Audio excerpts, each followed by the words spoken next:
قومی دن کی خوشی مناتے ہیں، مٹھائیاں بانٹی جاتی ہیں، رشتہ داروں کو کھانے کی دعوت اور تحفے تحائف دیے جاتے ہیں۔ اگر ہم سعودی عرب کی سرحدوں پر نظر ڈالیں تو مغرب کے جانب سے دنیا کا خوبصورت ترین سمندر بحیرہ احمر لگتا ہے، شمال میں اردن، عراق اور کویت، مشرق میں خلیج فارس، قطر اور متحدہ عرب امارات، جنوب مشرق میں عمان اور جنوب میں یمن، اس کا مشرقی ساحل بحرین کے ساتھ لگتا ہے، شمال مغرب میں خلیج عقبہ سعودی عرب کو مصر اور اسرائیل سے الگ کرتا ہے۔ سعودی عرب واحد ملک ہے جس کے پاس بحیرہ احمر اور خلیج فارس دونوں کے ساحل سمندر موجود ہیں۔ سعودی عرب کی قومی زبان عربی ہے، اس کے علاوہ اردو، ہندی، بنگالی، فلپائنی، انگلش، تامل، یہ سب زبانیں یہاں بولی جاتی ہیں۔ سعودی عرب کی اگر ہم کل آبادی پر نظر ڈالیں تو یہاں 3,21,75,224 لوگ رہائش پذیر ہیں۔ آبادی کے لحاظ سے دنیا کا 46واں بڑا ملک ہے، لیکن آپ کو بتاتا چلوں کہ یہ آبادی یہاں کے عربی لوگوں کی نہیں ہے۔ اس آبادی کا 30% سے زیادہ حصہ ایسے لوگوں پر مشتمل ہے جو یہاں کے عربی نہیں ہیں، جیسا کہ وہ پاکستانی، انڈین، فلپائنی، سیرین اور دنیا کے دوسرے ملکوں سے آئے ہوئے لوگ موجود ہیں۔ سعودی عرب کے لوگوں کی اوسط عمر دیکھی جائے تو مرد حضرات 75 سال اور عورتیں 78 سال پاتی ہیں۔ سعودی عرب ایک اسلامک ملک ہے، یہاں سے ہی دین کا آغاز ہوا۔ سعودی عرب کا آفیشیل مذہب بھی اسلام ہی ہے۔ یہاں کی 95% آبادی سنی مسلم ہے اور باقی 5% لوگ شیعہ اور باقی دوسرے مذہبوں سے تعلق رکھتے ہیں۔ ناظرین، سعودی عرب پانی پر چلنے والا ایک ایسا شہر تعمیر کر رہا ہے جو اپنی طرز کا دنیا کا واحد شاہکار ہوگا، جس کی شکل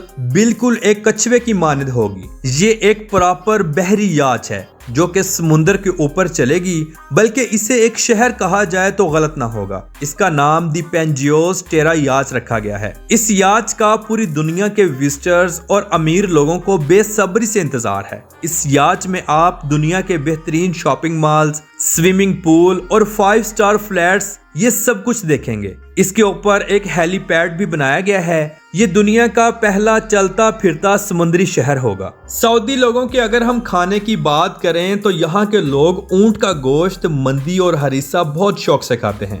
20 عربی مل کر ایک چھوٹا اونٹ بآسانی چاولوں کے ساتھ ہضم کر جاتے ہیں۔ کھجوریں اور قہوہ ان کی عام زندگی کی خوراک ہے جو سال کے 365 دن ان کی مجلسوں میں موجود ہوتی ہے۔ ناظرین، بے شک سعودی عرب ایک اسلامک ملک ہے، لیکن موجودہ وقت میں یہاں بہت سے ایسے کام کیے جا رہے ہیں جو کہ اسلام میں بالکل ناجائز ہیں اور حرام ہیں۔ یہاں فحاشی بھی انتہا کی ہوتی جا رہی ہے۔ محمد بن سلمان کے آنے کے بعد سعودی عرب پہلے جیسا نہیں رہا۔ موجودہ وقت میں سعودی عرب بالکل دبئی کی نقل اتارتا جا رہا ہے اور انتہائی اوپن ہوتا جا رہا ہے۔ یہاں کی عورتیں ڈرائیونگز کرتی ہیں، ڈانس کلبز میں جاتی ہیں، شیشہ حقہ پیتی ہیں۔ یہ سب کام جو کہ ایک عیاش قوم کرتی ہے وہ کرتی ہیں۔ اللہ رب العزت کی ذات سے دعا ہے کہ ہمارے ان تمام مسلمان بہن بھائیوں کو ہدایت نصیب فرمائے، آمین ثم آمین۔ اب ہم بات کریں گے سعودی عرب میں شاہ سلیمان کی نگرانی میں بننے والا دنیا کا سب سے لمبا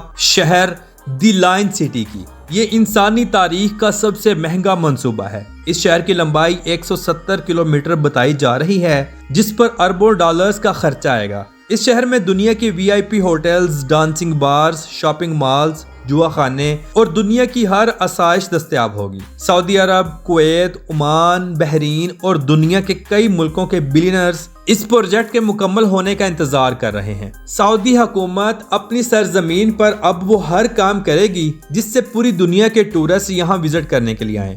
ہر وہ کام کرے گی جس سے ٹورسٹ خوش ہوں، جیسا کہ دبئی کر رہا ہے۔ ناظرین، آپ کے علم میں اضافہ کرتا جاؤں کہ سعودی عرب میں آن لائن رقم ادا کر کے کسی بھی جانور کا گوشت غریب غربا میں بانٹا جا سکتا ہے۔ یہ ایک مخصوص رقم ہوتی ہے جو ڈالرز اور ریالز میں ادا کی جاتی ہے۔ ناظرین، اگر ہم بات کریں سعودی عرب کی رائل فیملی کی، یہ دنیا کی امیر ترین فیملی ہے۔ اس ملک کے بادشاہ سلمان بن عبد العزیز ال سعود ہیں اور ملک کے کراؤن پرنس محمد بن سلمان ہیں۔ یہ فیملی دنیا کی سب سے بڑی فیملی ہے۔ اس خاندان کے 20,000 کے قریب افراد ہیں۔ اس شاہی خاندان کے پاس کتنی دولت ہے آج تک کوئی نہیں بتا سکا، لیکن ادارے بتاتے ہیں کہ یہ خاندان $2 ٹریلین کا مالک ہے۔ اس خاندان کے پاس دنیا کی مہنگی سے مہنگی گاڑیاں، لگژری گھر اور اپنے پرائیویٹ جیٹ بھی موجود ہیں۔ سعودی کراؤن پرنس کی اپنی پرائیویٹ یاچز بھی موجود ہیں۔ ناظرین، شہر مکہ اور مدینہ میں غیر ملکی لوگ زیادہ آباد ہیں، مقامی لوگ کم ہیں۔ عمرہ اور حج کے لیے آنے والے حجاج اکرام کی تعداد سب سے زیادہ ہے۔ ان دو شہروں میں آپ کو دنیا کی ہر چیز بآسانی مل جائے گی۔ یہاں بڑے بڑے شاپنگ مالز موجود ہیں اور مارکیٹس بھی موجود ہیں۔ مسجد حرم شریف اور مسجد نبوی شریف میں آپ کو پورا سال فری کھانے کے دسترخوان ملیں گے اور یہاں لگنے والے دسترخوان دنیا کے سب سے بڑے دسترخوان ہوتے ہیں۔ سعودی لوگ لباس میں قندورہ، سر پہ رومال اور گاترا رکھتے ہیں۔ اچھا اور صاف ستھرا لباس پہننا ان کی فطرت میں شامل ہے۔ عربی لوگ خوشبو کا استعمال بہت زیادہ کرتے ہیں، چاہے عورتیں ہوں یا مرد۔ عورتیں زیورات یعنی سونے کا استعمال بہت زیادہ کرتی ہیں۔ سعودی عرب کے اگر ہم دارالحکومت کی بات کریں تو ریاض اس کا دارالحکومت ہے، جو سب سے بڑا شہر ہونے کا اعزاز بھی رکھتا ہے۔ اس شہر کا کل رقبہ 1973 مربع کلومیٹر ہے۔ یہ شہر سطح سمندر سے 600 میٹر یعنی 2000 فٹ اونچا ہے۔ ہر سال 50 لاکھ کے قریب غیر ملکی سیاح اس شہر کا وزٹ کرتے ہیں، جس حساب سے دنیا کا 39واں سب سے زیادہ دیکھے جانے والا شہر ہے۔ اس شہر کی کل آبادی 7,09,100 لوگوں پر مشتمل ہے۔ یہ ملک کا سب سے بڑا سیاسی اور سماجی شہر ہے۔ یہ ایشیا کا 38واں سب سے زیادہ آبادی والا شہر بھی ہے۔ 1932 میں اس شہر کو سعودی عرب کا دارالحکومت بنا دیا گیا تھا۔ ریاض سعودی عرب کا سیاسی اور انتظامی مرکز بھی ہے۔ اس شہر میں بہت سے بینکوں کے ہیڈ کوارٹرز بھی موجود ہیں، جیسا کہ سعودی نیشنل بینک، الراجی بینک، المرائی اور سامبا فائنینشل گروپ جیسوں کے ہیڈ کوارٹرز یہاں موجود ہیں۔ ناظرین، سعودی عرب میں بھی ایکسپو 3030 کا انعقاد کیا جا رہا ہے۔ پوری دنیا سے لوگ یہاں آئیں گے اور ملکی معیشت کو کافی سہارا دیں گے۔ سعودی عرب میں چلنے والی کرنسی ریال ہے۔ سعودی عرب پاکستان کا بہت اچھا دوست ہے اور ہر اچھے اور برے وقت میں پاکستان کا ساتھ دیتا ہے۔ سعودی عرب دنیا کا وہ واحد ملک ہے جہاں سب سے زیادہ پاکستانی مقیم ہیں۔ ایک رپورٹ کے مطابق 36 لاکھ سے زائد پاکستانی یہاں مقیم ہیں، جو ہر سال 115 ارب سے زائد کی رقم ملک میں بھیجتے ہیں، جس سے ملک پاکستان کی معیشت کو کافی سہارا ملتا ہے۔ سعودی عرب پاکستانیوں کا دوسرا گھر مانا جاتا ہے۔ ناظرین، سعودی عرب میں اگر ہم شادیاں دیکھیں تو انتہائی لگژری لیول پر کی جاتی ہیں۔ تمام اخراجات لڑکا اٹھاتا ہے، جہیز کا کوئی رواج نہیں۔ شادی کے بعد لڑکا اپنے ماں باپ کے گھر نہیں بلکہ اپنے ذاتی گھر میں رہتا ہے۔ لڑکا گھر کا مکمل سامان اپنے پیسوں سے خریدتا ہے، جیسا کہ فرنیچر اور باقی جہیز کا سامان۔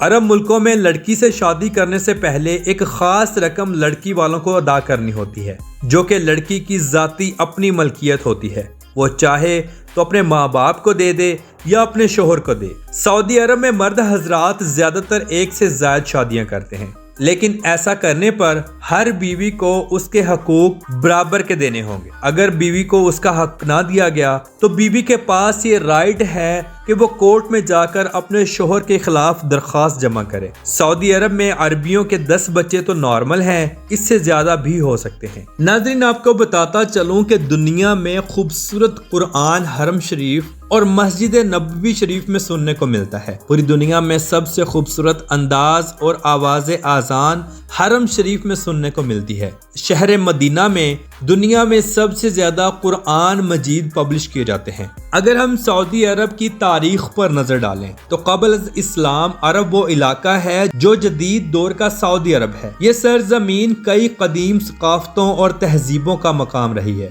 دنیا کا سب سے سچا اور سب سے بڑا مذہب اسلام بھی اسی سرزمین سے ابھر کر دنیا کے سامنے آیا۔ 7ویں صدی کے اول میں آقا دو جہاں صلی اللہ علیہ وآلہ وسلم کی انتھک محنتوں، مشقتوں اور لاتعداد قربانیوں سے یہ وجود میں آیا۔ جدید دور کے سعودی عرب کا علاقہ پہلے بنیادی طور پر 4 الگ الگ تاریخی علاقوں پر مشتمل تھا، جن میں حجاز، نجد، الاحساء اور عسیر شامل ہیں۔ 1750 کے بعد اس خطے پر ایک مقامی سردار محمد بن سعود اور محمد بن عبد الوہاب نے ایک سیاسی قوت قائم کی۔ اس عرب خطے کو ابن سعود کے نام سے پکارا جاتا تھا۔ اگلے 150 سالوں تک آل سعود نے کافی اتار چڑھاؤ دیکھے، جس کی وجہ سے عرب خاندانوں کی لڑائیاں، سلطنت عثمانیہ کا اور مصر کا تسلط تھا۔ بعد ازاں 1932 میں اس ریاست کا قیام شاہ عبد العزیز کے ہاتھ میں آیا، جس نے سعودی عرب کو ایک خوبصورت بادشاہت دی، جس میں ملک کے مکمل فیصلے بادشاہ، وزیروں اور مشیروں کی باہمی مشاورت سے کیے جاتے تھے۔ سعودی عرب خود مختار اسلامی ریاست ہے۔ اسلام سعودی عرب کا سرکاری مذہب ہے۔ ملک میں تمام فیصلے قرآن و حدیث کی روشنی میں کیے جاتے ہیں۔ سعودی عرب کی سرزمین سے پیٹرول 1938 میں دریافت کیا گیا، جس کے بعد سعودی عرب ہر آنے والے دن آسمان کی اونچائیوں کو چھوتا چلا گیا۔ اس تیل نے سعودی بدوؤں کی زندگی بدل کر رکھ دی۔ عرب دنیا کا دوسرا سب سے بڑا تیل پیدا کرنے والا یہ ملک ہے۔ اس ملک کے پاس دنیا کے دوسرے سب سے بڑے تیل کے ذخائر اور گیس کے چوتھے بڑے ذخائر موجود ہیں۔ سعودی عرب دنیا کا واحد ملک ہے جو G20 کا بھی بہت بڑا حصہ ہے۔ سعودی لوگوں کا لائف سٹائل انتہائی لگژری ہے۔ یہاں کے لوگوں کے پاس دنیا کی مہنگی سے مہنگی گاڑیاں دیکھیں گے۔ یہ لوگ دنیا میں واحد ایسے لوگ ہیں جو گاڑیوں کو 2 ٹائروں پر چلانے کی خاصا مہارت رکھتے ہیں، حتیٰ کہ ان کے بچے بھی گاڑی کو 2 ٹائروں پر چلانے کی مہارت رکھتے ہیں۔ حالانکہ اس حرکت کی وجہ سے ہزاروں لوگوں کی جانیں بھی جا چکی ہیں۔ سعودی عرب کا قومی جانور اونٹ ہے اور قومی پرندہ باز ہے، جو کہ قطر، عمان، متحدہ عرب امارات اور یمن کا بھی قومی پرندہ ہے۔ یہاں کا قومی درخت کھجور ہے۔ یہاں بے شمار کھجوروں کے باغات موجود ہیں اور یہاں کی کھجور دنیا کی اعلیٰ نسل کی کھجور مانی جاتی ہے۔ یہاں سے کھجوریں پوری دنیا میں ایکسپورٹ بھی کی جاتی ہیں۔ سعودی عرب کا کالنگ کوڈ +966 ہے اور انٹرنیٹ ڈومین نیم .sa ہے۔ تو محترم ناظرین، یہ تھی آج کی ہماری سعودی عرب کے اوپر ایک چھوٹی سی ڈاکومنٹری۔ آپ کو کیسی لگی؟ کمنٹ باکس میں اپنی رائے کا اظہار ضرور کیجیے گا۔ تو ملتے ہیں انشاءاللہ اگلی اور بہترین ویڈیو کے ساتھ۔ اللہ حافظ و ناصر، خدا حافظ۔